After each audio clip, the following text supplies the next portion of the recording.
Great. So as I mentioned, my name is Ross Yelsey. I work here in the Office of Admission at Columbia Journalism School, and this is a Encore event. We did this actually in September, a little after our application opened for this cycle. So we're really happy to be able to chat with you again about application tips because we know a lot of people, maybe weren't thinking about applying to grad school until the last few weeks or months and are now like, really getting their application together. Maybe, just decided to explore Columbia Journalism School a bit further in the last few weeks as well. So last week we actually held a webinar about just understanding the different programs and the different ones that you might be well suited for depending on your goals and background. And this one is more about the nitty-gritty of the application for admission. So we'll go over some of the key aspects of the application and talk about some, ways to, make for the strongest application you can based on your interests and what you want to get out of the school. So we'll go over that for a bit. I'd like to introduce my colleague, David Hooker. David, do you want to say hello to the group? Of course. Thank you for joining all of us. I work with Ross. My name's David Hooker, and glad that all of you were able to join us today. We're looking forward to this conversation about the application tips. And just remember, you have a little over 3, maybe 4 weeks to go. So we're really excited about this. Yes, so just as David was saying, as you probably should know, the application for admission for the MS programs and for the MS in data journalism and for the PhD in communications is December 15th. So that is, yeah, a little under a month now from now. So you have a bit of time to get applications together and follow, whatever feedback we're able to provide in this session and apply that to some of your application if that's helpful. And if you're thinking about the MA program, the Master of Arts program, you have a little bit more time. That's January 5th. So a little more, time to get that together. And then the dual degree, the dual MS in journalism and computer science, January 15th, which is still a good, 2 months or so to get that together. So depending on the program you're interested in, no matter what program it is, you do have time to get the application together. And hopefully the feedback we can provide today will be really helpful for that. And another thing to think about as well, we had a webinar about this last week, is that we have a scholarship application for all master's applicants. If you want to be considered for scholarship aid from Columbia, that process actually has deadlines a bit earlier. We won't go over all of that in detail in this session since we did that last week, but I'll put a link later in the chat for you to access information. But the application for scholarship, our scholarship supplement will be due December 1st. And so I know that's before December 15th, is before January 5th, it's before January 15th. So remember to get that material, uploaded and submitted for that. And we'll also have a CSS profile part of the application for scholarship as well, which is due December 10th. So those are just some impending deadlines. But for information about the financial aid aspects, I'll put the link in there. We have an FAQ about that. We have a webinar recording I did with my colleague Edwin Isaac, who runs the financial aid here in the department, and so you can review that and get those materials in, hopefully on time as well. But for application purposes, we're going to talk about all of that today for admission. And so if you take 1 second here, I will share my screen with everybody and we'll go over some of the key things to think about for putting together a good application. And David and I will talk in detail about some of the key things to consider as you prepare your application. So here we go. So just to talk about what we'll do. So essential application materials that we'll talk about first. So we'll kind of run through what the application should look like for admission, tell you about the key things you need to definitely upload and how to upload that material, the things that we do require for your application. Then we'll talk a little bit more about just how to prepare a strong application. We'll pull back a little bit and think about the key things that we look for in applications, the key things you should, focus on as you're preparing these materials, and the ways to kind of prepare, the right things for the type of program you are applying for. And then we'll just remind you again, we went over it already. As David mentioned, we have a little under a month for the most of our programs, but the key application dates in terms of when to submit your materials and application for admission. And then we'll run through kind of a lightning round of some common questions as well. So a lot of questions we get every day via email, via chats we have. So we'll talk about, the key answers to those because, we know the answers. We can give you those really fast. And then we'll have a little time in the chat to open up the questions you might still have. If they're really detailed, I'll say it up front. We probably won't get into all of those. So if you have like a multi-paragraph question that you want to put in the chat, better yet to schedule a chat with us via email or to go to one of our drop-in sessions about that, since we won't probably be able to go over very detailed specific questions in a session like this. But for more general questions, we'll definitely be able to answer a few of those in the chat a little later during the session. So just to go back, One second. This is our application for admission. Hopefully, a lot of you have already, started an application by going to the admission 2025 section of our application, and this is what you'll see. So we'll talk a bit about some of the key things you'll be doing in the application as you go through it. As you can see, this is kind of the main landing page here, and then on the left side of the application are all the different aspects of the application you'll need to provide information for. And so we'll talk about some of those. Some of those are pretty self-explanatory, so like personal applicant data, things like that. You're going to put in your address, you're going to put in various things about your background, various things that are just very easy to do. So we won't go into all the kind of the general areas of the application, but we'll want to focus on some of the areas we get some questions about, and maybe just show you where certain things are hidden sometimes in the application where you need to upload some stuff, and maybe it's not super easy when you're maybe on a phone or on a tablet trying to navigate some of this. So we'll make sure you know where everything should be uploaded and where to answer things in order to move the application along. So I think the key things we'll talk about first are just the essential application materials for everybody applying to the school. And so for all master's degree applicants, if you're applying to the MS programs, the MS in data journalism, the MA program, there's going to be two essays that you're going to do no matter what. Autobiographical and professional essay. And those are just, things that we ask for every applicant. We need to know a little bit about kind of who you are from the autobiographical essay and a bit about your professional goals and your interest from the professional essay. And as you can see, we put the maximum on there in terms of word count, 750 words max for both of those essays. So they're not super long. We don't want to have, 20-page essays as much as, there's a lot to say about yourself, I'm sure. But we want to see a concise kind of story you're telling us a bit in there.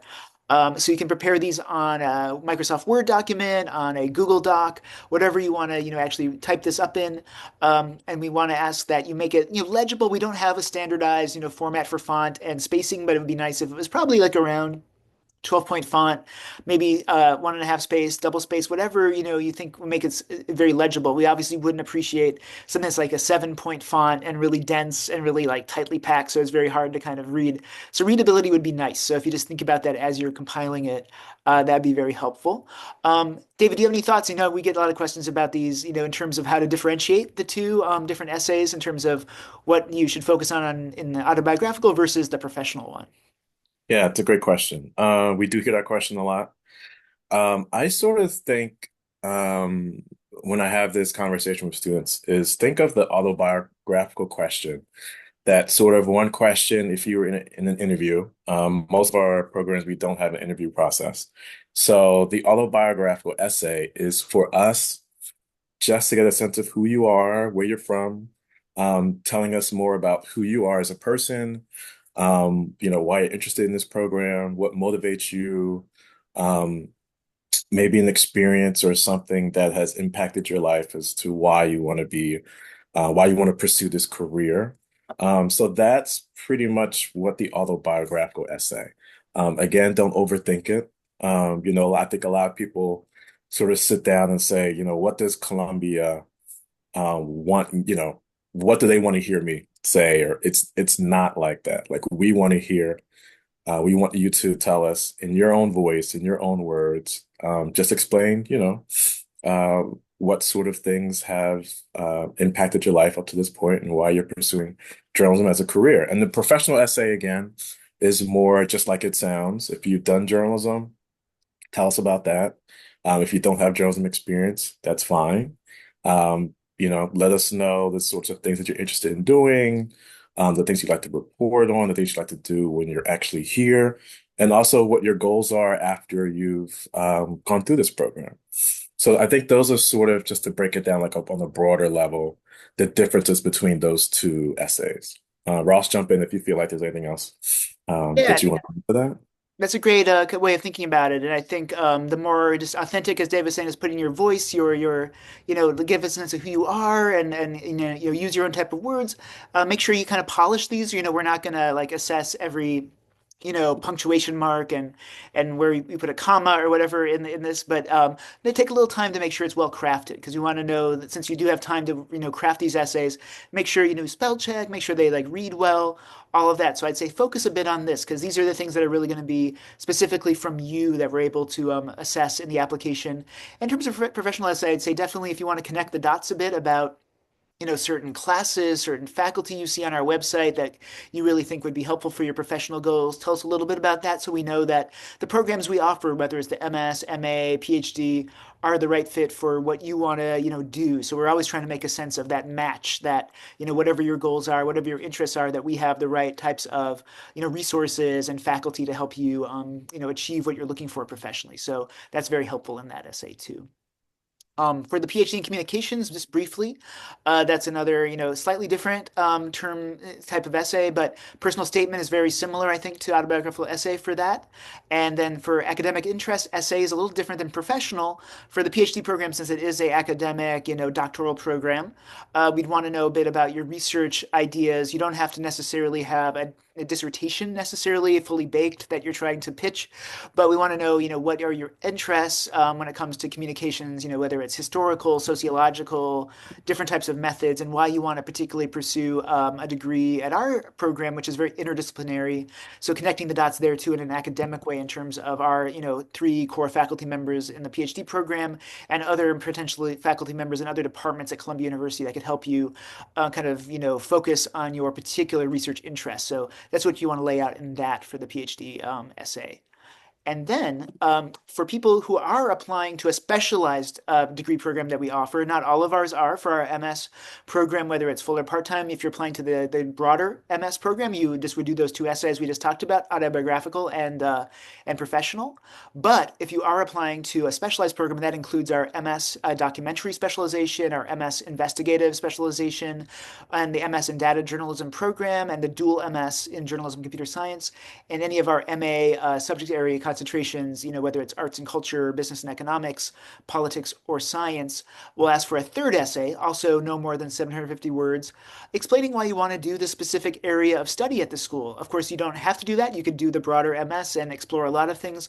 But if you feel like you have a very strong interest in gaining skills in one of those areas that you are applying for, we'll want to know a bit about that. Because again, as we were saying, we want to make sure that the program, if you're admitted to it, is going to be the right fit for you when you get here, that you're getting the focus training that really makes sense for you. So if you really want to say, for instance, specialize in investigative journalism and kind of have that more of the focus here, we want to know what compels you to really get into that particular area of journalism, that you understand kind of what that area is, because all of these things will require a bit of more focus than you would if you're in the broader program. And it means that you're taking more of a direct exploration of this area at the expense of some other things. You won't have as many options because you've decided to focus more strongly in one of these areas. So we want to make sure we understand your kind of rationale for that. And if we do admit you to a specialized program, that you'll be satisfied when you get here because you are, again, giving up a few opportunities in order to focus more strongly in one of these areas here.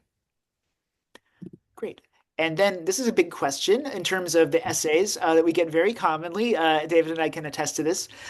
So where can I upload these essays? Sometimes when you look at the application, if you haven't done much already, you'll see this area in the essay section. On the left-hand side, it says, blank, continue. So where do I do that? There's no way to upload it. So in order to be able to upload your essays, you need to first go to the program of interest area in your application and select the program you want to apply for. Because as David and I were talking about, there are specific programs that have different prompts. So if you're applying to the MS program, the prompts will be different than the PhD. And if you have selected a specialized program, there'll be a prompt for a third essay about that specialized program. So it all will be contingent on you doing your program of interest selection first. So go to that area. As you can see where the arrow is here, and you'll select your program. And that once you submit or add that part to the application, you will get the prompts that will make sense for that essay that you'll need to do. So that's the first step in order to get your essay prompts. And then we'll talk a little bit about other key things you'll want to get prepared for your application. Work samples are a big part of it, in addition to the essays. As David was saying, the essays are really important for us to get a sense on, what you want to do, what motivates you, a little bit of who you are. And then the work samples will be really helpful to get a sense on, what you have been able to achieve when it comes to writing, communicating your ideas, creating stories in different formats, or, creating analytical kind of reports in different formats. So that's what we'll be looking for in the work samples areas. And as you probably have noticed, if you've started your application, we ask for 3 work samples, no matter kind of what master's program you're applying for. I think I'll take the first part of this, the work samples part, and then I think I'll have David, if it's cool, we'll talk about MA uh, with David. So for the MS programs, so it's definitely fine if you've done journalism already, if you've worked at a campus newspaper or magazine, or if you've already been working in journalism or had internships at major outlets and you've produced stories that have been published. That's great. We would definitely recommend that you include those for the MS application. But because the MS program is a program that we've made open to people from different backgrounds, you might be totally new to journalism if you're applying to the MS program, and that's fine, from a different academic background, from a different professional background. So if you don't have any journalistic work samples yet, don't feel like discouraged about applying to the MS program. These can be samples from different contexts, and they do not need to necessarily be published. Although we do have a good amount of people who do have journalistic work that they do submit, and we definitely, again, would recommend doing that. The things we look for, though, if you are submitting things from other backgrounds, is to look at the samples you can provide that show the best quality of writing and analysis. So that means if you've written like an academic paper from a class, or something you've done for maybe a workplace, that you've wrote a report or some sort of presentation that show really good clarity of writing and analysis. And analysis could be academic analysis, could be more workplace related analysis. You're looking at something related to your employer that you're providing information about. That would be very helpful to see those clips. So we'd prefer those. Sometimes people ask if you need to include the most recent work. So it's like, oh, I did this last week. It's more up to date, but I have a really good sample from like 2 years ago or 4 years ago. For these samples, I don't think the recency is going to be the main factor in terms of what we look at. So definitely choose things, no matter if they're very recent or from a few years ago, that show your best analysis and writing and communication skills, I would say. So those would be, again, no matter what the date is then when they were done, we would look at the ones that you just think are the most impressive in your own opinion. For people who have multimedia samples, sometimes people have worked in audio or video or broadcast or something and want to include some of their work samples from those fields. That's fine. There's a multimedia area to upload samples or include links to samples there. Sometimes people get a little confused if they see there's writing samples and multimedia samples and they ask for 3 samples. It doesn't mean you need to do 3 of each. If you want to just do 3 written samples, that's totally fine. If you have 3 multimedia ones, you could do that. Although we definitely would probably recommend, although it's not required, that one be a written sample if you have multiple mediums to choose from. But for multimedia samples, if you have videos or audio, we ask that the piece that you upload be no longer than 3 minutes, because we just don't have the time to listen to or watch really long podcast episodes or documentaries or broadcast clips as much as we'd like to. There's just so many applications that we couldn't spend 20 minutes per application on a sample, or 40 minutes or longer to do that. So we ask for 3 minutes only. So that means you might want to excerpt the most interesting part of whatever that is. And sometimes if it doesn't make sense in terms of the context and in terms of like somebody listening to it or watching it, if they don't know the context, you can write a little memo and upload that. It provides more of an understanding about what this story was about. If it's in another language, if English is not the language this is in, you could also provide a transcription of the audio that's provided, whether it's an audio or video clip. So if it's in Portuguese or Korean or whatever it might be, you can give us the clip, but then give us the translation, since we won't be able to necessarily understand other languages outside of English for reviewing applications.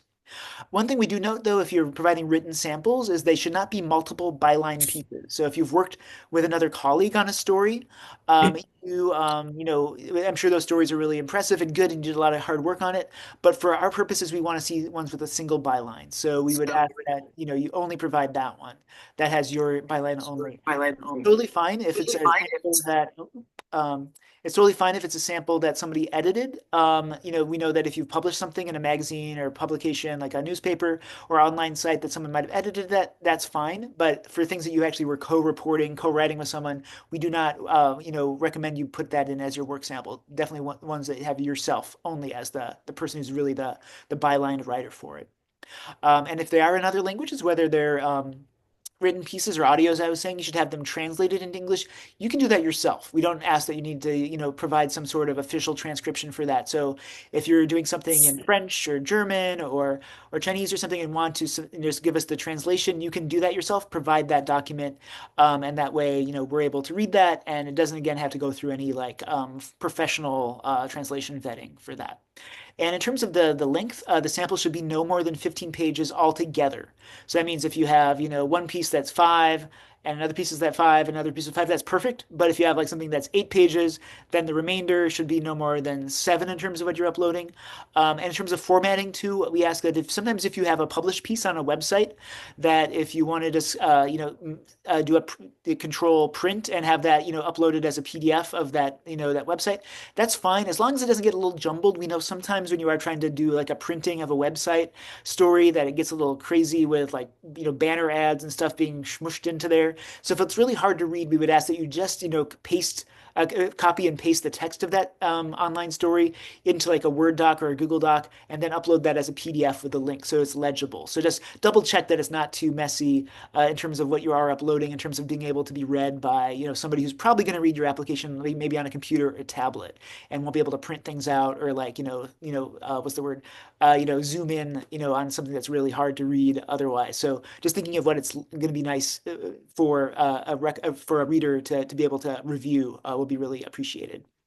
So that's kind of the work samples in a nutshell for MS. And David, did you want to chat a bit about MA and how that differs maybe a bit from what we look for the MS? Sure, sure.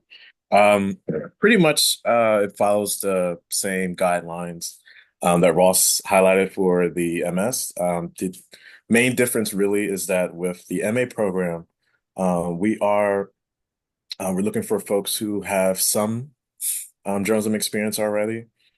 So for your sample should be a little bit more polished. They can be published, whether it's for a professional outlet, or if you worked for your student or a campus publication or campus newsroom, then we ask that you would submit that type of work for your writing samples.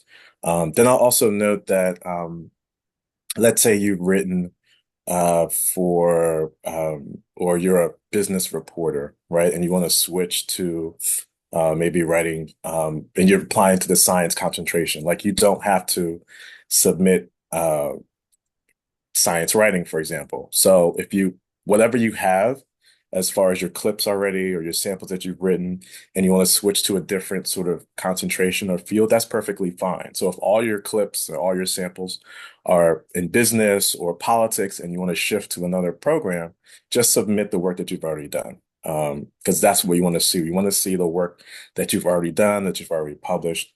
So if you don't have the clips or samples for that specific concentration that you're applying to, that's perfectly fine. We just want to see the work experience and the clips and samples that you've done up until this point. Mhm.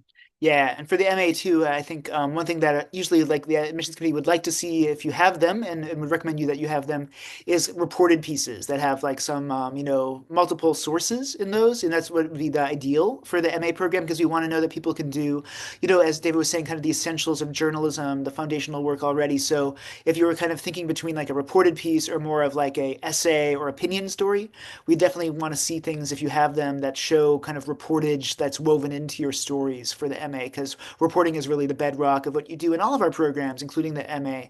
So we'd like to see that. So if you've written a really long opinion piece, that might be interesting. And if you have that, and we would say maybe upload that if you're really proud of it, but also try to upload, stories that have some reporting in them too for the MA. That would be very helpful in order to kind of assess somebody's ability to kind of hit the ground running in that more advanced program. Great. And then for the PhD program briefly, that's a little different. Two academic work samples are what we ask for the PhD program. And this is two writing samples we look for. And together, we ask that they be no longer than 15 to 20 pages each. So like, if you have longer work, we ask you to excerpt those. We definitely prefer scholarly writing since this is a very scholarly program. So whether they're research papers or things like that that you've done for classes, we would definitely recommend those. They could be things that have been published, say in an academic journal, but it's not required that they have been published anywhere formally. So things that maybe come from, a class that you did, or for like a bachelor's kind of capstone project, honors thesis, things like that would be very helpful. We look at your writing as well as your analytical skills, so we definitely will be, looking into that. I think some questions we get, David, sometimes are about whether if someone includes like a bibliography or something with that, would that count for the kind of page limit? I think probably not. So I think if you Mhm. have like a few pages of like works cited or something, if it's a little longer than the 15 to 20 pages each, that's okay. But we wouldn't go much beyond that, and we're probably not going to be as interested in all the minutia of like the footnoting and all that. It's good to have all that, but the most important thing is to kind of show your writing and your analysis as strongly as possible in the samples that you're choosing. Yep, I agree. Great. And then we'll move on to another key aspect of the application, which are letters of recommendation. And this is something that I think we always would recommend if you can get this started, if you haven't already, to get this started as soon as you can, because the recommenders, as we know, have lives beyond, writing recommendation letters. So they might be, if they're academics, they might be getting ready for finals and things like that for their classes this semester. If they're professional supervisors, they might be getting ready for the holidays and doing things at the end of maybe a fiscal year. So it's always kind of a busy time, November, December, and January for people to kind of get things together. Because there's a lot going on just at the end of the year for most people. So if you can identify your recommenders now and actually have this process start as soon as today or later this week, that's really great since you give yourself and them more time just to get their letters together. And in case there's an issue where they're too busy to do a recommendation, to make sure that you can pivot and find someone else to do it. But just in terms of the general requirements for the letters of recommendation, this is across the board. If you are fewer than 5 years out of your last academic degree program, and that could be your bachelor's degree, it could be another graduate degree that you've earned, we ask that you please select at least one academic recommendation letter writer. So that means it could be a professor or someone who maybe is an academic supervisor, maybe not exactly a professor you had, but someone who runs maybe a writing workshop at your university that you work with, or someone who managed some sort of, academic program you were doing some, work with and can speak to your strengths. So if you're longer than 5 years out, if you've been 7 years out, 10 years out, 20 years out of your last academic degree program, this is not required. So you could choose an academic letter writer if you want to, but it's not something that we ask that you do as part of the process. So you could definitely choose to, but if you 5 years or fewer out of your last degree, we do ask for you to have at least one academic reference writer. Beyond that, the letters can be from professional supervisors or academic supervisors or teachers. We do not want you to request letters from colleagues, people who are maybe like if you're a staff writer somewhere and someone else is a staff writer at kind of a similar level. We know they'll probably speak, highly of you and be honest about your strengths, but we really want someone who's more of your like supervisor, editor, someone who's been able to assess you in more of a supervisory fashion, whether it's academic or professional, for these letters.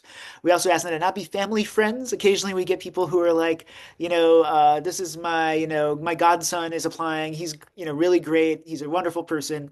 That's really nice to know, but it's really a little less helpful since that person is really not in a supervisory role for you. And so we would say not to choose those types of references either. And of course, we want to have you choose letter writers who have had the opportunity to evaluate your work, which means, yeah, professors or supervisors in a job, and can write about your potential to succeed at Columbia. And so, a question we sometimes get, since this is journalism school, is like, do these people need to be journalists or journalism professors? And the answer is no, because we know that people are coming to our school from different backgrounds. So if they are journalism professors or journalists themselves, great, that's terrific. Definitely go forward, but don't feel discouraged or hesitant if they are a professor of classics or a professor of chemistry or someone who was your supervisor at a nonprofit that dealt with things that were not related to journalism. That's totally fine. We just want to see their ability to evaluate kind of your ability to succeed at our program. And so that means like based on what they've seen in terms of your work ethic, your intellectual capability, your curiosity, whatever it might be, that you would do well in a program like ours, which is very focused on going out and being a go-getter in the journalistic world. So we just want to know a bit about that from them. So that's totally fine if they are not from a journalism type of background. Um, and then in terms of other things we sometimes see, I think David and I have seen like recommendation letters, sometimes from people who are really well known. And maybe you've had like a class where you were one of 300 people in their big lecture class, or you might have had a very tangential, like, bump in with that person. We probably would not ask that, or recommend that you ask that person to do it if they don't have much to say in detail about you, even if they're a well known entity, whether they're journalism people or people who are very well-known academics or something like that, if they can't really write much of value in their recommendation letter, if they say, "Oh, I've met them once, they seem like a good person," or "They were in my class of 300 people and they earned, an A minus," and I think that's they did fine. That's not super helpful for us. So I would say definitely choose the people who, regardless of how well they're known in the wider world, have the most to say about you. Um, One more thing we ask is that if they are institutional members of institutions, whether universities or companies, that you have them use their institutional email address for the recommendation letters. So when you have them entered into the application portal, that you choose their .edu address or whatever its equivalent is in your country for their university address, or if they're professional people, their .com or whatever it may be that is their related to their actual workplace. We know that sometimes you may have people who are freelancers or people who don't have an institutional kind of home base, and so it's okay if they do need to use more of a personal email like a Gmail or Hotmail or whatever it may be. But if there is a choice between institutional and personal, definitely have the institutional put in there. We also ask if they are institutional affiliates, universities, or other types of professional workplaces, that if they can, please have them use a letterhead from whatever that institution is, whether it's a university or a corporate letterhead, just so that we can kind of vet that that's legitimate letter from someone at that institution. Yeah. Is there anything I missed, David, that you wanted to add? I'll just sorry, I'll just add that when you're thinking about who to ask, make sure that first you ask if they have the time to do it. I think you mentioned that, Ross, earlier. I just want to just echo that. Make sure they have the time to do it. And then also go ahead and ask them if they will write a really great letter on your behalf, right? Because this is a part of the application where we want to be able to hear from, your supervisor, your editor, um, why you would really be a good journalist, why your potential to succeed at Columbia. So, ask them that question up front. And if they say yes, great. If not, then, go ask someone else to write a letter on your behalf. And then also, if you already have who you're going to ask, go ahead and put that information in the application because we send that off right away. It doesn't wait until after you press submit. Mhm. So if you already have an idea, you've already asked, your recommenders already, you know who it's going to be, go ahead and put that information in now so to give them more time to put that together. Because again, as Ross said, it's the end of the semester. People tend to go on vacation during the holiday season. So make sure that you give them ample time to submit a letter, a glowing letter on your behalf. I think Right. that's it.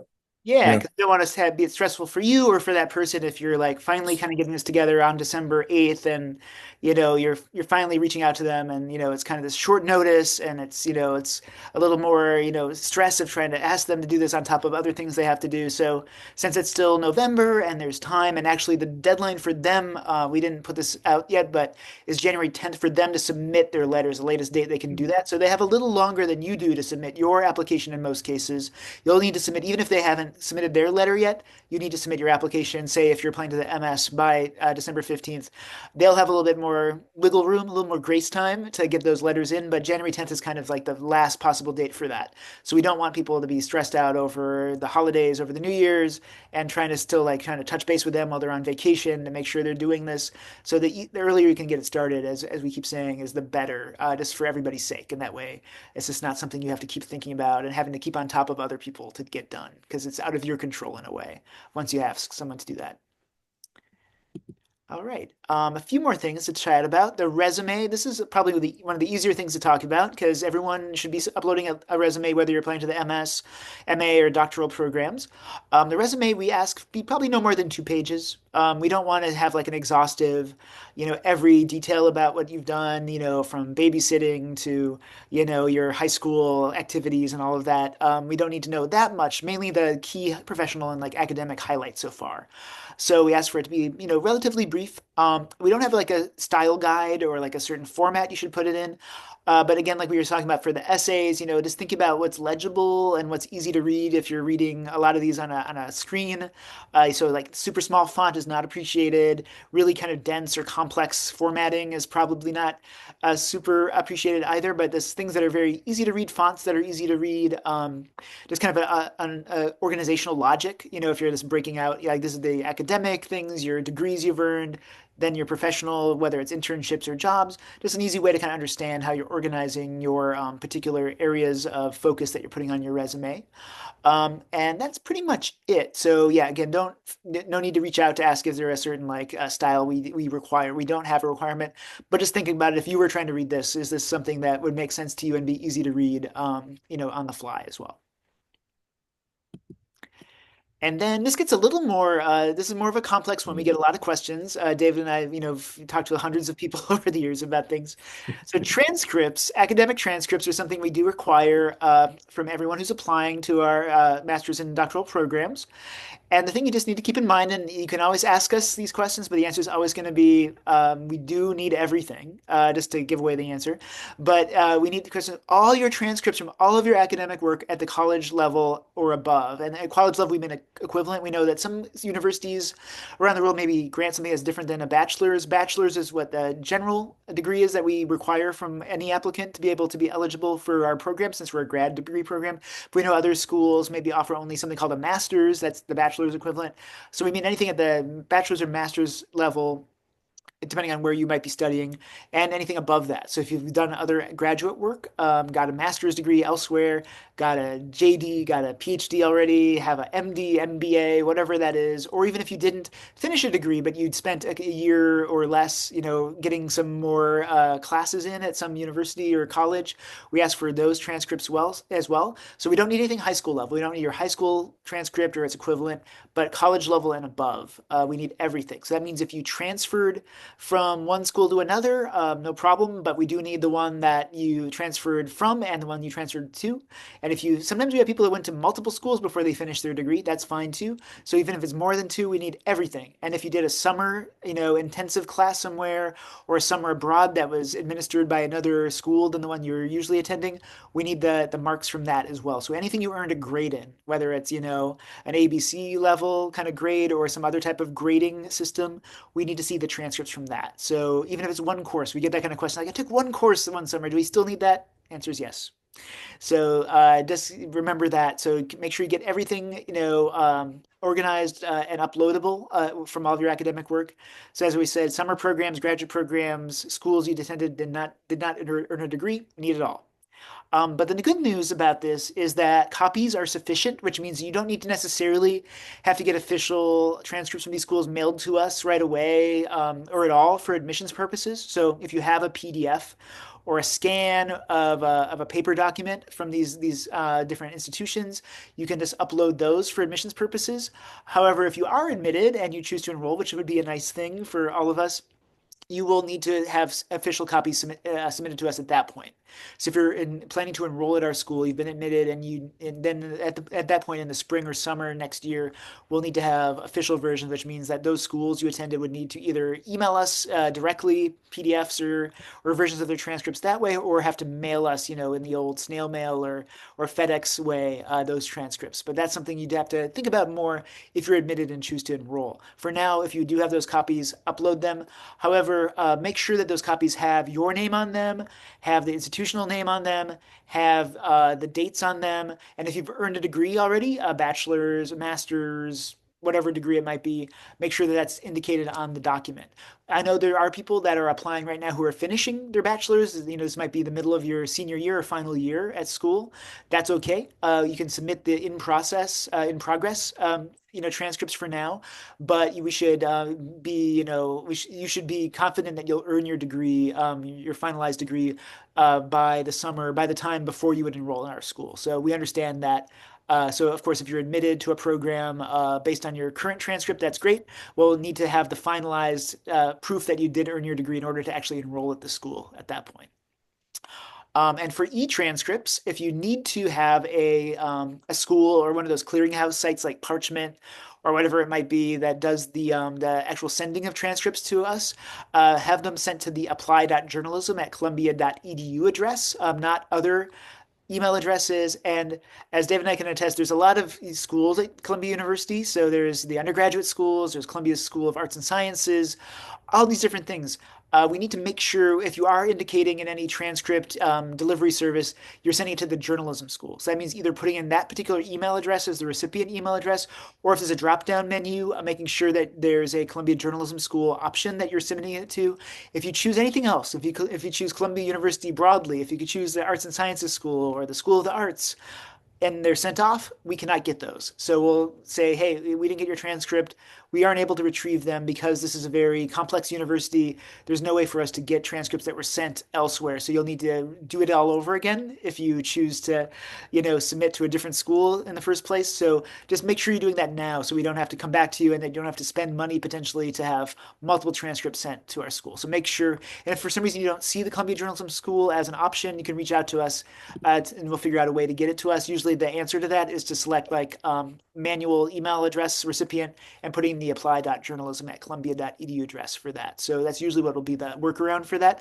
But if you see other schools, don't just send it to that and think that'll be an easy way to, solve the problem. You'll need to make sure that it's definitely specifically sent to us. Yeah, David, anything I missed on that front?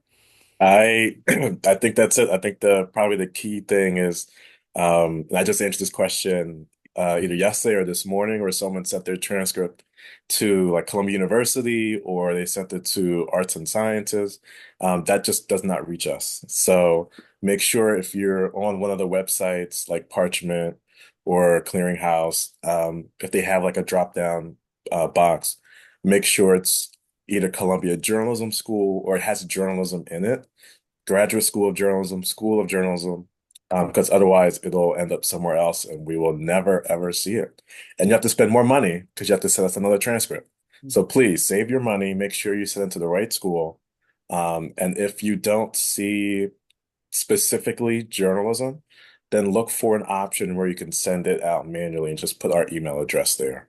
Mm-hmm. Just to Exactly. make sure. Yeah. Just to make sure. And the good news, as we were saying, is that for admissions purposes, if you have a PDF like you have like saved on your computer right now or scan, you don't need to do any of that right now. This is, if you need to do this because you don't have a document on hand to submit, you should do it directly to us in this way that we were talking about. But if you have like a PDF that you've saved already of your bachelor's transcript or in progress transcript, you can just upload it yourself. And the next question is, how do I do that? And so in the application, this is sometimes a little hard to find, so we understand that it might be a little tough to like navigate where this will actually be uploadable. But if you go to this area in the application under education, you'll see this area, and you should do this no matter what. You need to add institutions, all the schools that you've attended at the college level and up. So if you went to three schools before you ended up with your bachelor's, put all three. If you did a summer program, you need to add that institution in addition to the one that you went to for the majority of your education. If you went to a grad program, you want the undergrad program, the grad program, as many as you need to put in there. You just add institution, put the dates you were in those schools and the degrees you've earned. And if there's not a degree, you can say it was not, excuse me, for a degree. And then once you put in that institution, whether it's, a big university or a college, whatever it might be, there'll be a pop-up box in the add institution area. And at the very bottom, when you scroll all the way down, and you can see this on the right-hand side, there's a area where you can upload the actual transcript related to that institution under all that red text. And so there you can see choose file, upload the document there. And you can just, choose file and then upload the PDF, upload the scan, whatever it is, and save it. And then that document will be, associated with that school, and you're done. So you don't need to do any more follow up to get your school to actually send it to us for the admissions purposes. If you already have it, upload it there, and you should be set. We have a couple questions, as you can see, actually in that red text. If you have foreign language transcripts that don't have translations for those, you'll need to use some sort of translation service. West is a very popular one, but I think there's also a few others that you can now choose that are approved by accrediting institution that we can share the link for that later as well. And if you're from the People's Republic of China, we ask that you use CHESIC in order to do the actual verification of the degrees you earn there. So there'll be a few like steps there. If you have a transcript that's say in Danish and it has the English version on the side that says the class as the equivalent of the marks, you're fine. You can just upload that for our purposes. But if there's nothing there that offers an English equivalent explanation of your transcript, then you'll need to have kind of a verification service do an assessment of that transcript.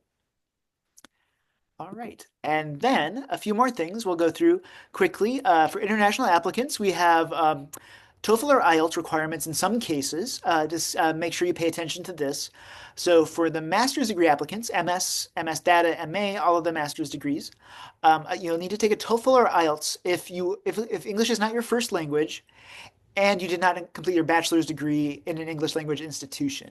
So that means like, so I always use an example. So if say your first language is Korean and you went to school in Korea at a Korean language institution, then you'll need to do TOEFL or IELTS. And that'll be required. But if Korean is your first language and you went to a school in Korea or elsewhere in the US or Canada or Europe or Australia or wherever it might be, and your language of instruction was English, then you don't need to do TOEFL or IELTS this year for that. So there's no need to take the test in those cases. However, yeah, you'll just need to make sure. And when it says English language instruction, it means that the majority, basically all of your instruction was in English. That means, with the exception, of course, if you took like a foreign language as some courses you did. So if you mainly studied things in English, but you took French as a class, or you took German, or took something else, that's okay. You don't need to take the TOEFL IELTS just because you took a few language classes in another language. But if the primary language of instruction at your institution is English, then you should be exempted from doing the TOEFL or IELTS. Keep in mind that we have slightly higher than maybe typical, minimums for the scores we look for. So 114 is our TOEFL minimum, and 8 is our IELTS minimum, which is a little higher, but it's because all of our students at our school will be out in the city of New York, probably every day, talking to people in English, writing in English, listening to people telling you things in English. So you want to make sure people are really going to be able to do that without a lot of difficulty because you'll be doing a lot of work, conversational work, written work, communications work in English here all the time, starting from day one. So you just want to make sure people are going to be able to do that and not have to struggle with the actual kind of language issue. Now, there's an important distinction to keep in mind if you're a PhD applicant and your English is not your first language. In that case, the kind of requirements are a bit more strict. So, say in the example I gave earlier, so if TOEFL or IELTS is going to be required if English is not your first language, even if you completed your bachelor's degree in an English language institution, which means if Korean is your first language, for instance, and you went to school here at Columbia for your undergrad degree and you were taught in English here, still need to take a TOEFL or IELTS because the PhD program is a bit more stringent on making sure that people have the ability to do really advanced English language research, writing, work in that program. So you will need to take the test even in those cases. So I know that's a little bit more to ask, but because the PhD program is a very intensive academic communication writing program, we do require that you do the TOEFL or IELTS in those cases, and those minimums are going to be the same too. Anything I left out there, David? I I just want to make it just clear because there are a lot of instances where we get emails and uh when folks drop in for sessions for chatting and it's based on your bachelor's degree. So with Ross's example, even if you went to let's say um you went to another school, your undergraduate was not taught in English, but then you went and did an MA program or a master's program or some sort of graduate level program, but that was in English. You still will have to take the TOEFL or the IELTS because it's based on your bachelor's degree. So regardless if you're applying for any of our master's degree programs or our PhD programs, if your bachelor's is not in English, but you took a graduate course somewhere else that wasn't English, that still does not supersede the fact that your bachelor's degree was not completed in English. Based on that, you would still have to take either an IELTS or a TOEFL exam to be able to apply to this degree program. Yes, good point. That indeed. So yes, we get a lot of those questions, and people sometimes ask about waivers, and they want to kind of go back and forth and talk about like getting special exemption. We don't really do that. So I think in terms of what we always recommend is since there's at least a month or two to get these tests taken, if it looks like based on what we're telling you, you need to do it, well, you're going to need to do it for the application. So it's probably a better use of time just to get it scheduled, get it set up, however you need to do it, rather than kind of try to reach out and request waivers because we don't really offer that.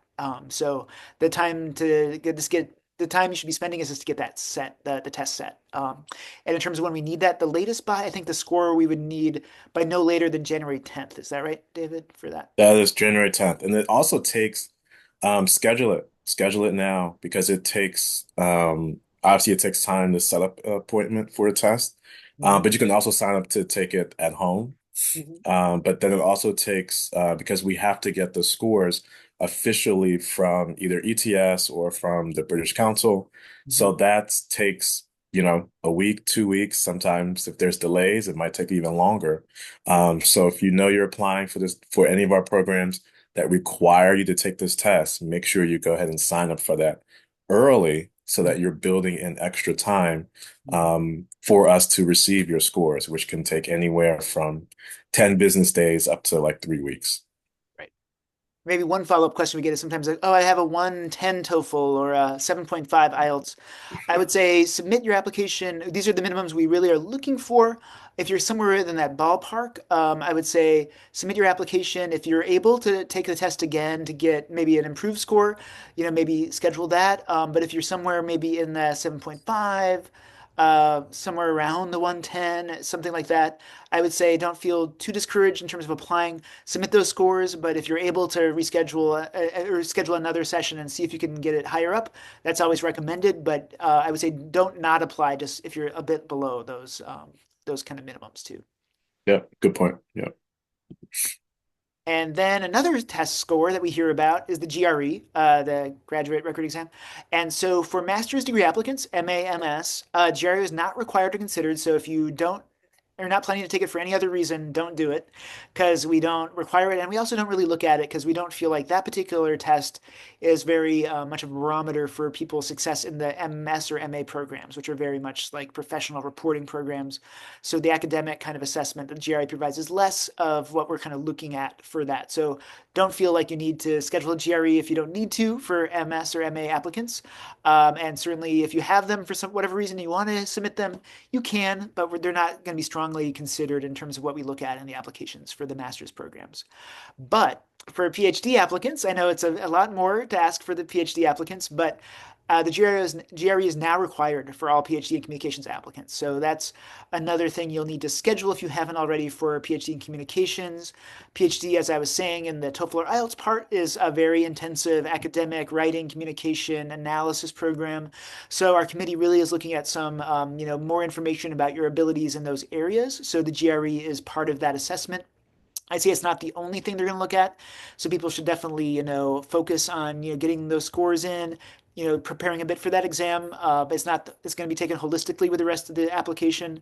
There's no like minimum that we're providing in terms of scores for that. So don't get too stressed out about it, but make sure you get that done too. As David was saying about the scores for the TOEFL or IELTS, make sure you have some time, scheduled in if you need to take a GRE in order to get those scores reported to us by, I believe, also no later than January 10th. So get that set for the next month or so in terms of getting that test taken.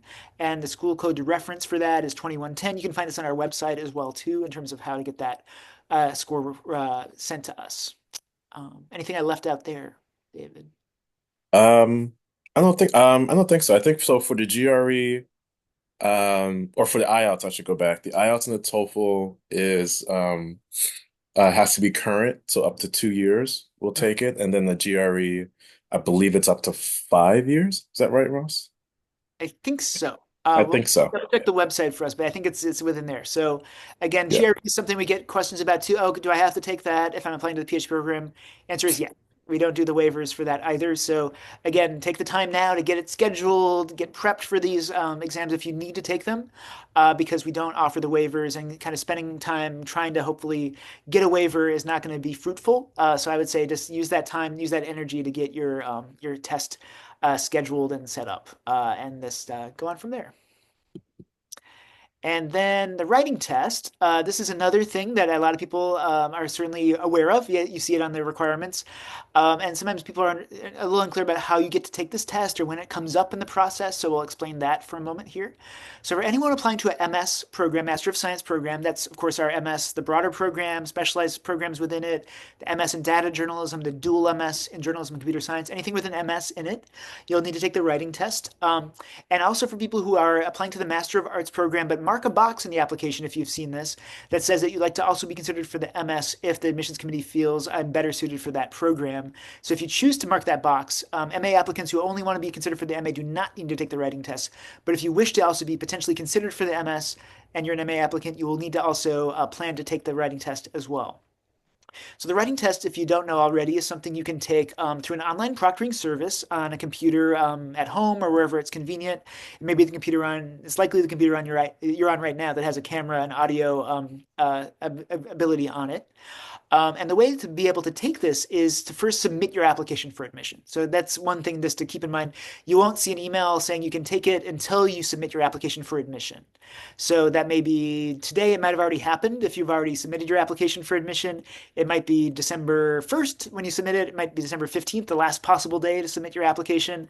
So which means you'll get the instructions probably about a day or so after you submit your application via email. So keep an eye out for that, no matter what date that might be that you're submitting your application, and to see and to definitely follow the instructions in terms of how you will be able to set this up. As I mentioned, you can take this on your computer as long as you have camera and audio capabilities on that computer. An outside service, an online proctoring service, will administer this writing test, and you won't be told that you have to take it on a given date and time. It's not like arbitrarily set, but you'll be given a menu of dates and times you can schedule to take the writing test. So it's not as a one size fits all thing where it's going to be like you have to take it tomorrow at 4. You'll get many dates and times within about a month after you submit your application, likely that you can choose a date and time to take it. And basically, the test will present you with two, I think it's two this year, two open-ended questions where you can kind of write through your kind of thought process in terms of how you would approach the situation and convey your thought process clearly in writing. So it's not going to be a gotcha test. It's not about like your knowledge of current world figures or current events where you have to, make sure that you read the news this last day, the last 48 hours, because we're going to ask you, what was this treaty? What was this event? What was this, election about? It's not going to be specifically about certain things that's going to test your knowledge. So don't feel like you need to be reading up on everything and prepared to answer any type of question. But just I would say just be relaxed when you take this. And we'll want to just see your kind of ability to write your thoughts out clearly and concisely in your answers, because journalists will be asked to do this a lot in a very short amount of time. Write up your kind of thoughts, provide kind of a memo in a sense to maybe an editor about your kind of idea for a story, and do that clearly, cleanly, without the aid of other web resources like ChatGPT or AI or Grammarly. So it's going to be, again, a way for us to get a sense of how you can convey your thoughts clearly. So think about it that way and not to be too stressed out about this. It's not scored. There's no right answers, of course, for the kind of an exercise like this. So it's going to be taken holistically as part of your application. So not to, again, get too concerned about this being like a make it or break it test, but just to, take the time to write clear answers and think through the little prompts, and you'll have 1 hour to do this. So not not a lot of time, but not too little time that I think you should feel like you're going to be sweating it out. So hopefully you'll be able to write your answers in a paragraph or two, and then be able to kind of, go back and maybe make it a little more clearer if you see areas to do that, to edit your work, and then submit something you feel like is pretty clear and conveys your thoughts in a kind of a clear, concise way for the admissions committee to review. So that's what this kind of test is about. Again, don't stress out too much about it. One thing I'd say in terms of scheduling is don't maybe choose the last possible day to take the writing test when you see the menu of options, because at that point, if you get sick If you have something else come up professionally or academically, if you have a technical issue with your computer at the last minute, then it's really hard to reschedule another appointment. The nice thing about the scheduling is you can reschedule if, say, you wanted to take it next week and something comes up, you can just go back, schedule it for the week after or a date that makes sense for you. But if you're down to the wire again at the last possible week, it gives you a lot less wiggle room to do the scheduling. So I'd say, it's, again, not something you need to like study a lot for or prepare a lot for. So there's no real reason necessarily to wait till the last minute.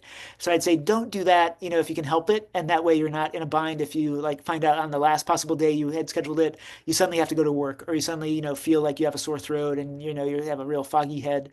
So you have some more wiggle room. So that's some general advice I'd provide on that. Is there anything you would want to add, David? I think you pretty much covered everything. I mean, again, I just go back to just sort of echoing what you said. Um, we have the word test there, but it's not really like a test. It's more like an exercise where, there's no right or wrong answer.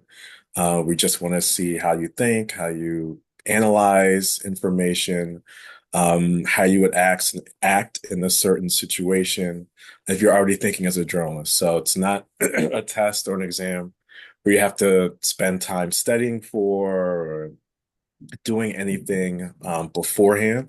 And again, it's not graded.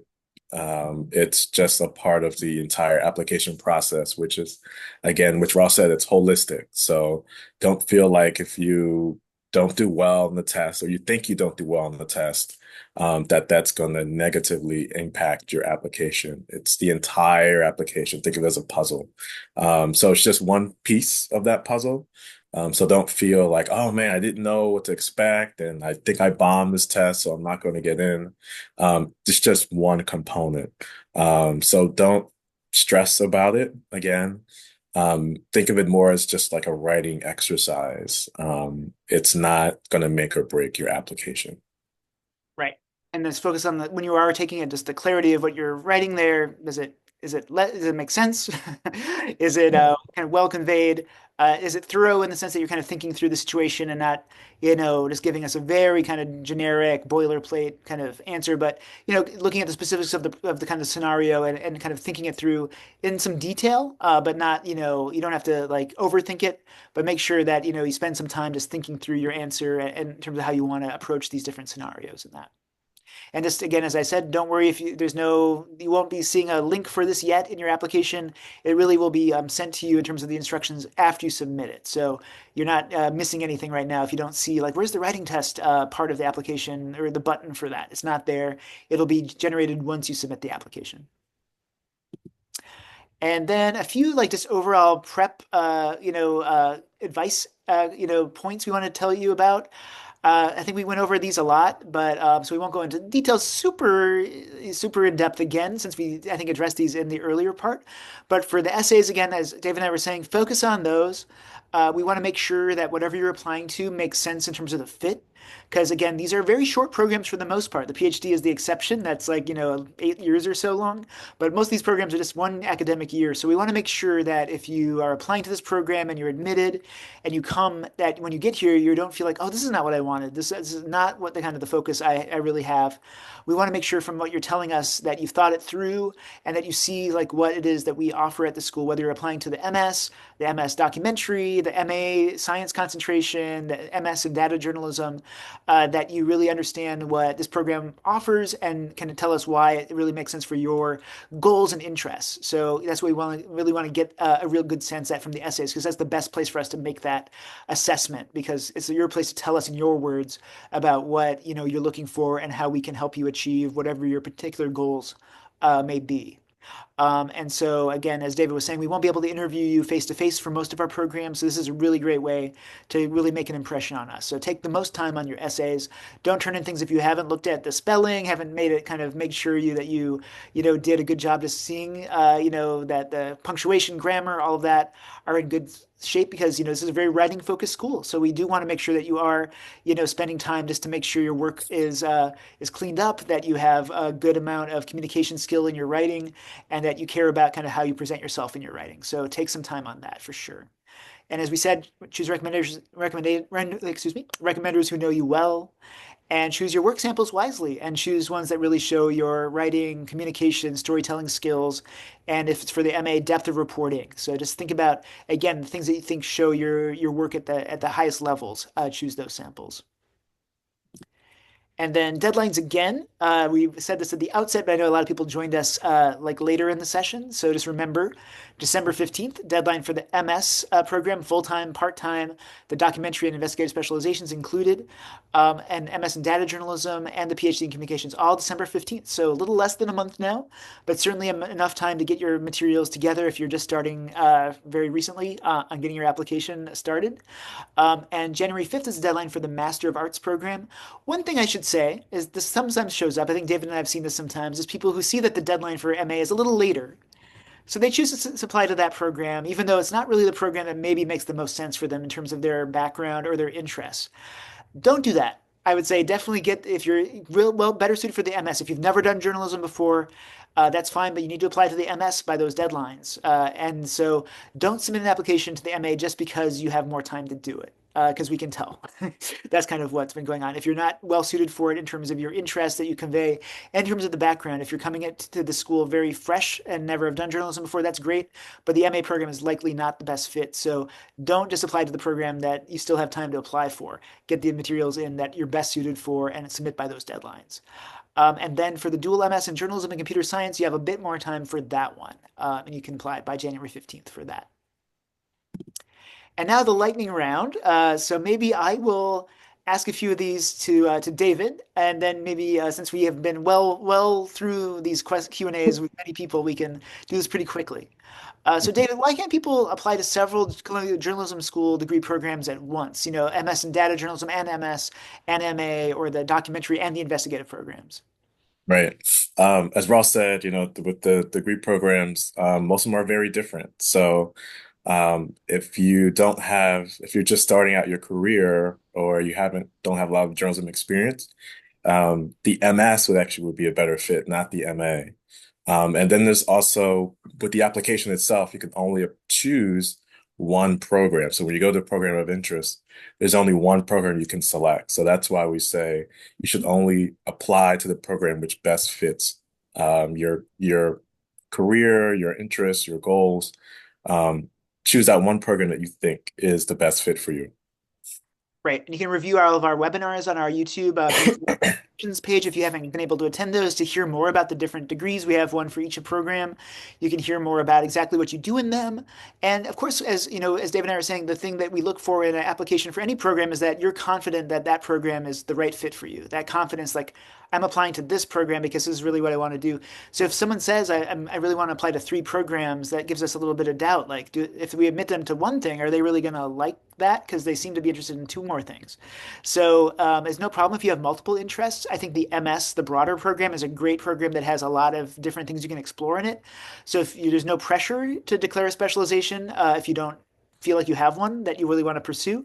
But if you really we want to do one thing, make sure that we understand why that is. And so if we're wanting to apply to multiple things, that would have some doubt in our mind that, this person is really sure yet what they want to do. And then what makes for a strong MS application, would you say? I think the strongest component of that is the essays, because that's where we get a sense of your motivation behind why you're applying to journalism school. Again, as Paul said in the last slide, you don't have time to sit down and have a one-on-one conversation interview with all the applicants because you just don't have the time to do that. But the essay is where you get to really sort of set yourself apart. Everyone's story is different. Whether you're coming to journalism with experience or whether you're fresh, brand new to journalism, have never really had any experience whatsoever, but you know that you're interested in really doing this and you're passionate about it. That's where you really make your case in the application is the essays. Of course, it's a holistic approach. So we're looking at, your resume, your recommendation letters, make sure you ask the right people who've supervised your work. But the essays is very much important because we get to see, your desire, your motivation, the process of to why you really want to pursue this career. Because yeah, one thing about our MS program, which hopefully people know, is it's very hands-on. So you're going to be reporting like a real journalist, like all the time, starting from basically the first day of class to graduation. You're going to be out in the city working as a journalist. It's a mix of classroom discussions, but a lot of it is really out there reporting, whether it's written, audio, video, broadcast, all sorts of different types of journalism. You're going to be doing that for real, and you're going to be having to talk to people on the street and calling people, cold calling people on the phone, doing a lot of just the real shoe leather work a journalist does. So even if you haven't done that before, that's great. That it's new to you, but we want to make sure also that that's something you want to do because it's not, a place where a program where you're in the library just, doing a research paper or essay, and you don't really have to go off campus to do anything. This is a very hands-on experience. So if you haven't done it before, don't worry about it, but explain to us like that that's something that will be of interest to you and that you're committed to do here because it's a very specific type of experience you'll get here. A great experience, but very specific. In terms of applying to like a specialized program, then like the documentary specialization, investigative specialization, or the MS in data journalism, what do you think would make for a strong application? Because of course that asks for that third essay, as we said, about why you want to specialize. Right, and that's the key component. It's that third essay. And I also state here too that if you're interested in investigative documentary data, you can also pick that up in the broader MS degree program. So to make a strong case as to why you are a good fit for that, a specific specialization, is that you want to say in the essays specifically why you want to spend your more time focusing on a specific subject area. Because again, there's classes where you can take video classes, you can take investigative technique class. Everyone takes in the MS program takes an investigative techniques class. So you really want to hone in that specific essay why you really want to focus on a specific concentration. And you don't have to have experience in that area already. I just want to make that clear. But you want to talk about in the essay specifically why documentary is important to you, or data, or investigative. Maybe give us some examples of stories that you've covered or stories that you've written. Basically, you want to make your case for why you want to focus in a specific subject area and not more or less be in the more broader general MS program. So that's the clarity of making a really strong Mhm. essay is basically making a strong argument as to I want to really focus on this area versus getting the more broader where you can take video classes, audio classes. You have access to only really take one additional class if you're in a specialization, but if you're in the general MS broadcast, you can choose more different sort of specialized tracks. So make sure making your case, making a strong case in the essays. Mhm.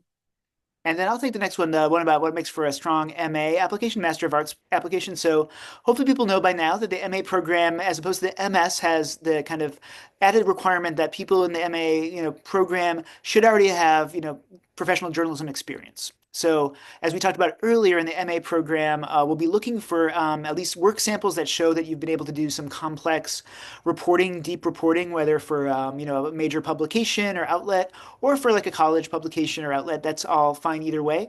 But we want to make sure you know how to do the essentials of reporting, know how to do the essentials of storytelling, kind of do deeper work in journalism already, because this program is more advanced in the sense that it expects people to be able to do the essentials of journalism already. All the things you kind of learn in the MS are kind of taken for granted in the MA. So you start at a level where you're really diving deeper already, assuming you know how to get sources on the fly, know how to go out there and get some stories done on deadlines really quickly. All of that is kind of assumed for the MA. So we'll want to see that in the work samples for sure. And then in the essays, of course, really strong essays. And then for the specialization essay, because there's 4 concentrations in the MA, you need to choose one: arts and culture, business and economics, politics or science, to tell us a bit about why you want to focus again on that area. And as David said earlier, if you are choosing to get into a subject area that's maybe newer to you, that's fine. If you've been doing business reporting and you really want to go deeper into business and apply to the MA business, that's fine.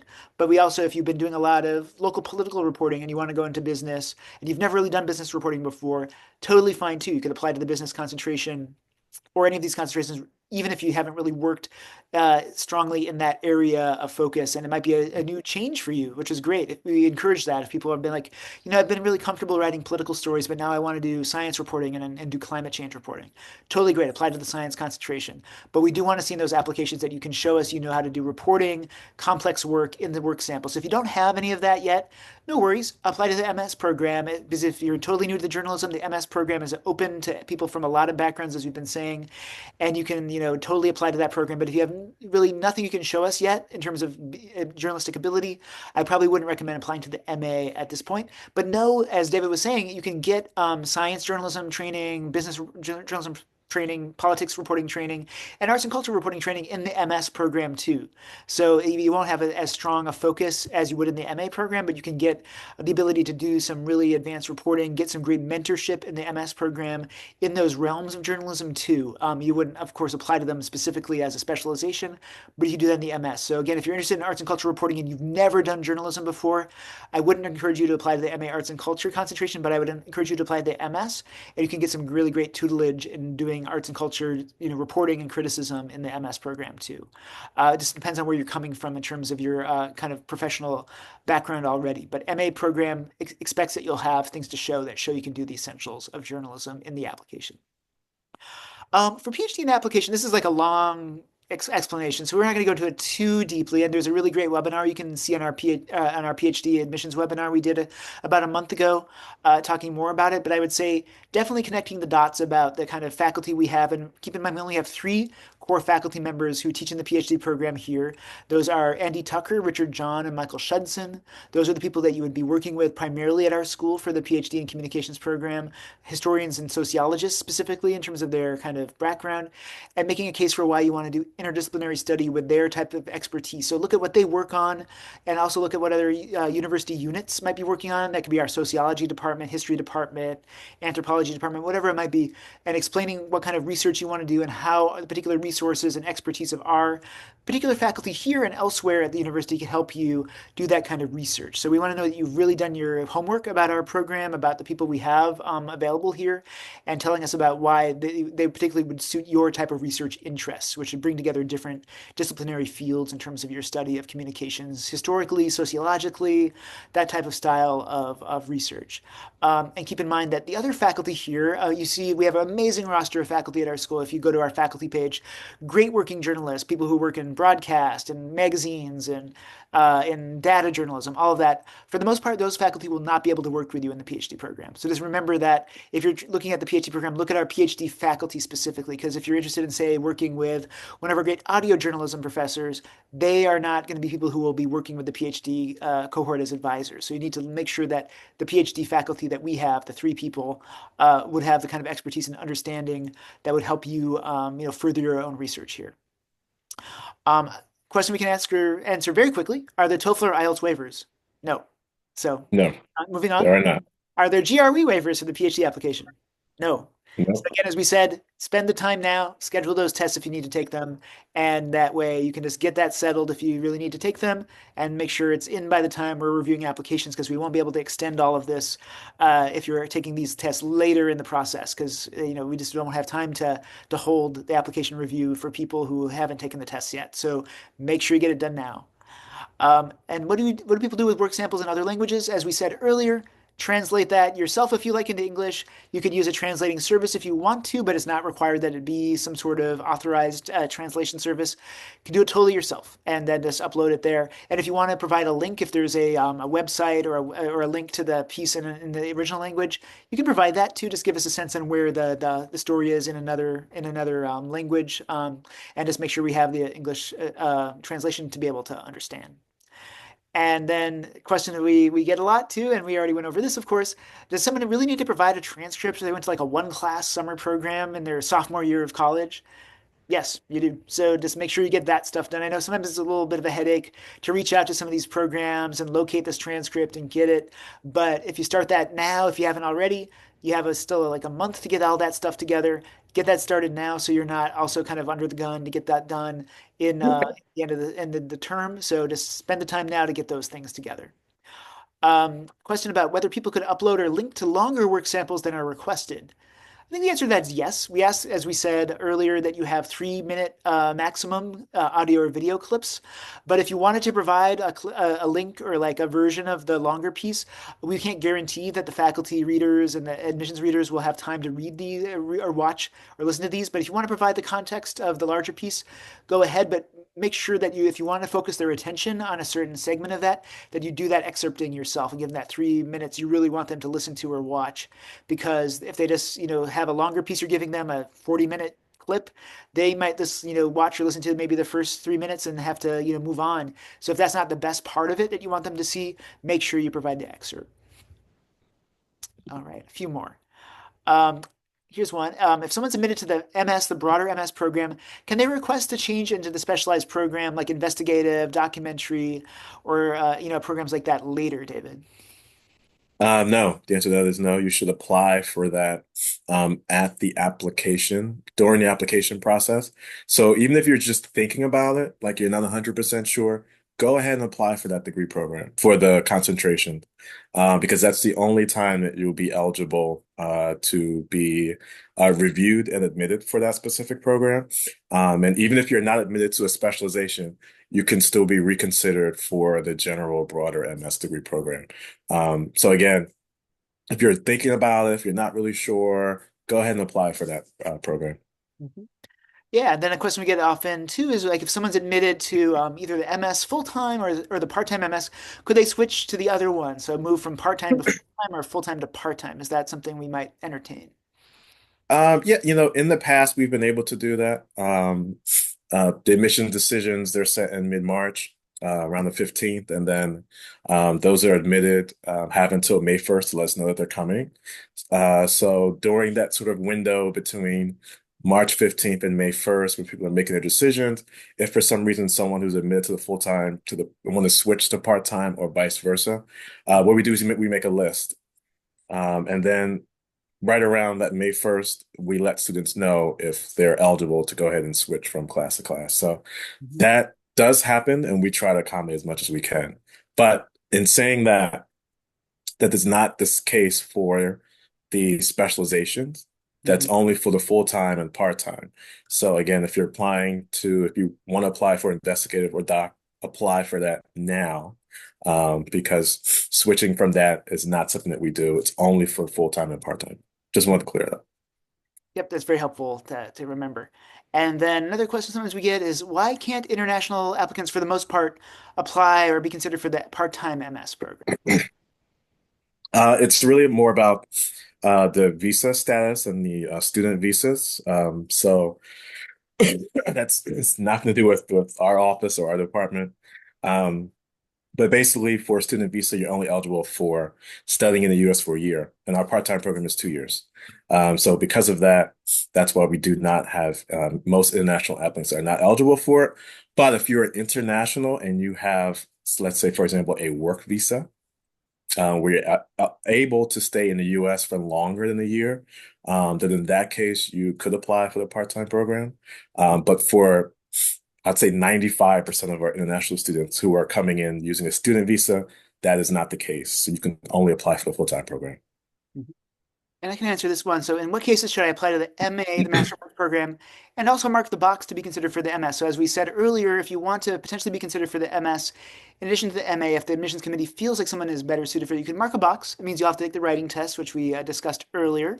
When should you do that? I think in any time if you have like a little bit of doubt about whether you might be, the best fit for the MA. I think if you're interested in the MA and you can show that you've done some substantial reporting already, like we said earlier, and can show that in your work samples, and you really want to go for the MA, which has that specialized, focus on one of those four concentration areas, arts, business, politics, or science, I'd say go for that. But if maybe you're just recently out of college or just finishing college and you have, very little professional experience in journalism, I would say mark the box for MS. And that way the admissions committee could feel like, if this person is better suited for the broader training, the more foundational training of the MS, they can, admit you to that instead. If they feel like that's a better fit. So it means it kind of covers your bases in some way. And I'd say, yeah, the MA, if you look at the website, says that we're looking for people with ideally like 3 to 15 years of professional experience in journalism. That's pretty true, but we do admit people on some occasions who have less than 3 years, sometimes 1 year, sometimes two, sometimes just coming out of college in rare cases. But it will depend on kind of the work samples you're able to show, as I keep kind of reiterating. So if you can show us you've done some really, complex reporting and good analytical reporting, and you might be, 1 year out of college, finishing your college degree, or, 10 years out of college, if you can show us that in your application, you might have a good case to make for the MA. But I'd say if you have any doubts, if you're pretty recently out of school or just finishing your school program, I would say probably mark the box for MS consideration as well. And just remember to take that writing test to be able to then be considered for the MS at that point.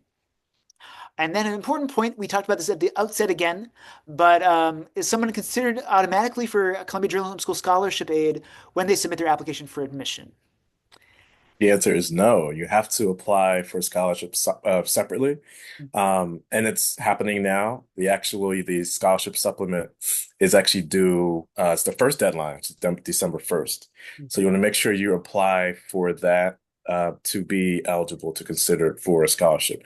The only instance where you don't have to do that is if you're applying to the PhD program. But if you're applying to any of our master's programs, you have to submit the scholarship application and the CSS profile to be eligible for money from Columbia. Right. I'm going to put in a link here in the chat, as I said, that'll give you more of the information about that part, because we won't get into the nitty-gritty of scholarship app today, because this is all about application for admission. So this is a link that can show you basically how to start your application for scholarship, and also has a webinar recording that we did last week going into detail about that, and the key dates to remember in terms of getting those materials in. As David said, December 1st for the scholarship supplement, December 10th for the CSS profile, and we'll walk you through that. Also keep in mind that people sometimes just apply for scholarship. You have to apply for application. You have to submit your application for admission and be admitted, of course, to be considered for scholarship. So it's separate, but you also have to do the application for admission to be potentially given a scholarship if you're admitted to the school. And so for people who do all that, if you are admitted to the school, then we will give you your admissions notices in mid-March. And if you applied for scholarship and you were admitted, then we'll give you a financial package we're able to provide based on the scholarship app materials you submitted. So that's kind of how that process works. We know some other schools, maybe you just apply for admission, and then if you get admitted, they tell you, oh, by the way, you got a scholarship later. That's how some schools do it, but we have a pretty good amount of funding that we give out every year to the admitted class, around like $6 million or more. And for that reason, we need to kind of go and analyze each applicant in terms of their, applicability for different endowed scholarships. We look at your need and the merit of your application together and all of that. So this is kind of part of that process, so we can actually allocate that funding fairly to people every year. So that's the process. So keep that in mind. So if you have started this process, that's great. Still time to get it together, and definitely review this link in order to be able to just make sure you get all the material together successfully in order to be considered for scholarship. I think that was mainly all the things we want to put in. I'm going to put another link too for financial aid questions. Luckily, our colleague Edwin Isaac, the director of financial aid and admission, is having a couple drop-in sessions, one tomorrow and one on Friday, where he'll talk more about the scholarship app if you have questions about it. So you can schedule to join those. There's one tomorrow and there's one on Friday. So this portal is a place you can schedule those appointments with him and hear more about that side of things. But now I think I will open the chat. I know we're going very long, so I'm going to give like about 5-10 minutes for any questions you want to ask to us. You can write them to me in the chat, Ross, the host. Remember, if they're long questions, we probably won't answer them here. And if they are about financial aid, we won't answer them here in the session. You can definitely go to those drop-ins for those. But I think more about the application materials we've been talking about that we can help you better understand, you can let us know right now in the chat. So please put any questions you have in there towards me. Let's see, anything coming in? Okay, question about applying for the people who want to apply for the MA program but do mark the box for MS. You can apply by the MA deadline still, which is January 5th, if you want to mark the box for MS. It doesn't mean you have to get that material in. If you mark the box for MS consideration, the MA deadline is the one you should still pay attention to. So you don't need to do that by December 15th if you are applying primarily to the MA program. In terms of the cohort size between the MA and the MS, I'd say the MS class full-time each year is around like 180 or so a year, maybe something like that. And then the MA is usually around like 40 to 50. So it's a much smaller group because the MA program does look for people who have a bit of professional experience already. It means that it's a little bit more of a self-selecting group of people. So it's a bit smaller than the MS group. Um, if you're applying from a school outside the US, do you need to add a table that shows grading conversions? I think probably not. I think if you have like a verification service that is vetting that, or if the school that you were working at has like some sort of equivalency, sometimes they offer a bit of a analysis of what the grading means. So if you're on a different mark system than us, I know the UK and other schools in Europe and Latin America and Asia and Africa maybe have different types of grading. If there's some sort of, explanation of their grading system that goes with that transcript, then that should be sufficient. Yeah, usually we'll figure that out. We can, if it's not provided on the actual transcript, we can go online and figure out what the grading system is. So yeah, don't worry about that. A question about PhD. If you've been using English all through your school and college life, do you need to take the TOEFL? Answer is if English is not your first language, yes. So kind of the main statement is like if it is not your first language, English, then we'll need a TOEFL or IELTS for the PhD for sure. Even if you studied and have spent a lot of time working in English language, we still will need the TOEFL IELTS for that one. So again, it's a little more strict for the PhD. Let's see if there's anything else here. See a couple other specific questions. I would definitely reach out to apply.journalism at columbia.edu for those, especially if they're a little more, tricky just to kind of go through the details of that. So here's a question. If a transcript from the institution you graduated from includes grades from other institutions you attended, like a summer program, do you still need to submit multiple transcripts or will the one suffice? So I think the answer to that, David, correct me if I'm wrong, is that if the grades are there, so if you did a summer program at another school and the grades are going to be like actually on that main transcript, so even if it was at a different school, and it says you had like say an A in that class and the A is there, I think that's fine. If it just says credit or like credit transfer. Usually has T for transfer. Yeah, it has to have the course name and the grade. In most cases, I'll say it'll have the name of the class that you took, but then it has either a T for transfer, it will have TC, transfer credit. In most cases, it doesn't actually have a grade listed.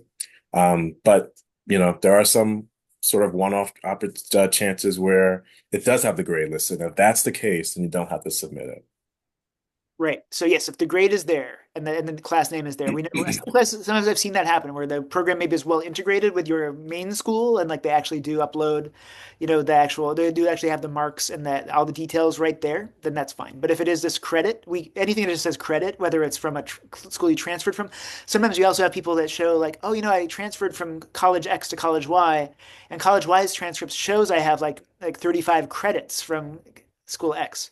So if it doesn't have the grades from school X on there, we still need both transcripts too. So keep that in mind too. If there's anything that shows accumulated credits or credit numbers, that is not sufficient. So we'll need to have anything that we have to see the marks. So if the marks aren't there, whether they're ABC grades or whatever the equivalent is at the schools you attended, we'll need to have those. A question about work samples. Should clips be uploaded one after the other in PDF or whatever format, or in three separate files? So like work sample one, work sample two, work sample three, or just one aggregate, file. Sorry. Three separate. So there's actually in the application when you're uploading materials, there's three separate files. So let's say writing sample or multimedia clip one, two, three. That's the best way to do it. So it's sort of separate versus just uploading three documents all together as one. It just gets a little confusing because you don't know when one article starts and where the other one ends. And so just upload it as three separate pieces of three separate clips. That's the best way to upload your materials. Yep. And then I think we have time for about maybe two more. Here's one question just about for people doing the recommenders. How do the recommenders get their like instructions to do their recommendation letters? So the answer to that is if you haven't looked in the application, or the application system itself, what you'll do is you'll put in the name and the contact email and the title and your relationship to this recommender into the application. You can do that right now. Hopefully, you'll do it in the next few days just to get the process started, as we've been saying. And then the email contact address that you put in there is where they will be emailed directly from our system the instructions to upload their document for their recommendation letter, and they will do that directly to us through that system. So you won't be the middle person, like taking the letter from them and sending it to us. You won't be sending them the request for the letter yourself. It'll be through our system. Make sure, as David was saying, that you check with them that they're available and you're not kind of coming out of the blue, blindsiding them, being like, oh, by the way, this letter, you need this, so it's do that outreach yourself, but then the actual system will do that. As David said, you don't need to submit your application before they can submit their letters or be asked to do it. So start that process now, and all those instructions should be there. And again, remember, if they are at a university or at some sort of office, make sure you're using their institutional email address as their contact if you can. If they don't have one, that's okay. But for the most part, a lot of people are working at schools or at companies. Use the actual institutional email for what you're putting in for their contact address. And then another question, one second here. Should you include a photo of yourself in your resume? I don't think it's necessary, honestly. Not necessary. Yeah, No, so you can, but it's again like formatting, resume kind of ins and outs, not super important, I would say. But I would say definitely the making it clear and legible is the most important part of the is the most important part of the resume part of it. And then let's see. This is a pretty long question. So I'd say, yeah, I see some long ones there. So I would definitely just go to our apply.journalism address for that. And of course, you can find our website, the admissions part of our website, which is where all the stuff lives, the requirements, all of that on our main admissions page. So I'll put the link for that in here as well.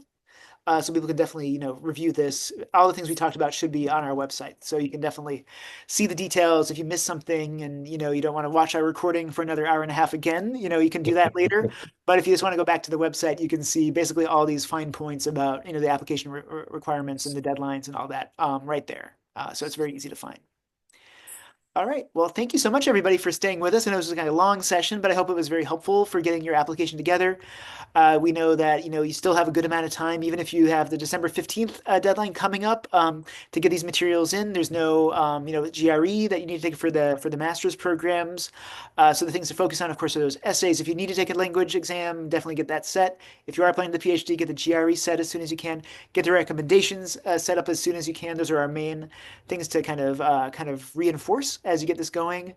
And of course, you can reach out to us at apply.journalism.edu, apply.journalism@columbia.edu for any kind of general questions. And if you have financial aid questions, go to that link I sent earlier to go to a drop-in and also review the link with the instructions on how to get all that stuff in. And remember, those deadlines for scholarship aid are before these application deadlines are for the actual application. So I know it's a little confusing to maybe kind of consider as you're kind of thinking about it, but make sure you hit all those deadlines. And then, if you are admitted in the future, you'll be definitely considered for potential scholarship from the school. But you have to get all that in order to be considered. And of course, remember that our application is no fee this year. So the fee waiver is there. No need to submit an application fee. So, don't worry about that. We encourage people from all, backgrounds to apply the cycle. Just make sure you get all the requirements in and the deadlines, met, and you should be set to get your application into Columbia to be reviewed this cycle. All right. Well, thank you so much. Thanks for attending. We look forward to keeping in touch, and we hope to see your applications start to get submitted in the next few weeks and look forward to reviewing them. thanks for joining us, everyone. Thanks, David. Thanks, everybody. Have a great rest of your day or evening, wherever you might be. Bye now. Bye.